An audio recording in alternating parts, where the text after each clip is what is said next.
Albert Isakov, a native of Baku, a video blogger who started his YouTube channel, Albert Isakov, after the 44-day war in Karabakh, continues to denounce Armenia's fascist policy on his YouTube channel. Isakov's father is a mountain Jew. His mother is Armenian. He lived in Baku until he was 16. He then spent 12 years in Yerevan before moving to Israel. He now resides in Canada. In the first days of January this year, Isakov disseminated video footage of the first Armenian president Levon Ter-Petrosyan's speech made on the occasion of the occupation of the Azerbaijani city of Agdam on July 23, 1993 in front of participants of the terrorist organization Yurkrapa.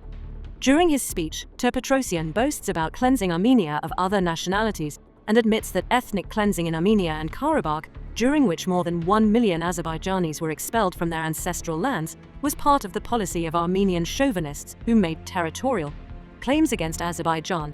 In Armenia, they tried to hide and even justify Ter-Petrosyan's fascist confessions. Some Telegram channels even accused Azerbaijani media of manipulation, saying that attempts of Azerbaijani media to interpret Ter-Petrosyan's statements as a manifestation of racism look unfounded, and the essence of Levon Ter-Petrosyan's words is distorted. On January 9, Albert Isakov published a continuation of that shocking video with no less sensational content. In the video, which was shot on July 23, 1993, the leader of the terrorist organization Yurkrapa, as known as Armenian Defense Minister and President Ter-Petrosyan's defense advisor, Vazgen Sarkisyan, who was next to Ter-Petrosyan, forbids the press and those present to disclose what the first Armenian president said at the meeting. Can you imagine what would happen if the international media got wind of the fact that the President of the Republic said that Agdam was captured? Vazgen Sarkisyan says in the video. Thus, Armenian Telegram channels and media, in an attempt to save face, accuse Azerbaijanis are engaging in manipulations and, in general, completely distorting the essence of Levon Ter-Petrosyan's statement.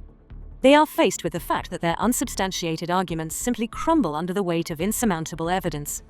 Vazgen Sarkisyan classified the speech of his then boss that day when Armenian militants entered Agdam, occupied that city, and this speech full of racist statements caused a very strong reaction in Azerbaijan, notes Albert Isakov. Many people were shocked by the fascist Nazi-esque content of the speech. Why is that speech not available anywhere, neither on the internet nor on any of the channels? And now there are new details. That's why this speech was classified, and why it resurfaced after so many years, states the video blogger. It should be especially noted that in an interview with domestic TV channels on January 7, 2025, Azerbaijani President Ilham Aliyev also touched upon the circulated video footage of Ter-Petrosyan's speech. The independent Armenian state is actually a fascist state. Because if this country has been led by proponents of fascist ideology for nearly 30 years, they have shaped this country the way they did.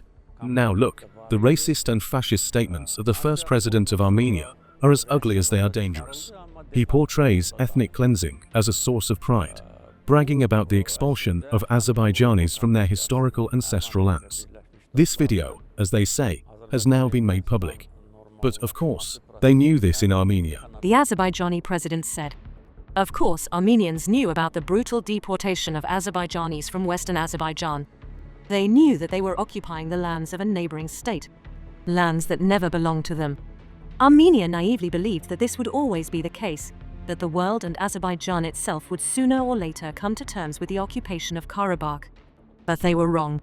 All fascist plans of Armenia were foiled by the president of Azerbaijan, Ilham Aliyev, the armed forces and the unity of the Azerbaijani people. Azerbaijan has fully restored its sovereignty and territorial integrity. Karabakh is now actively healing, with 30,000 people returning to their native lands. The time when Western Azerbaijanis will be able to return to their historical lands is not far off.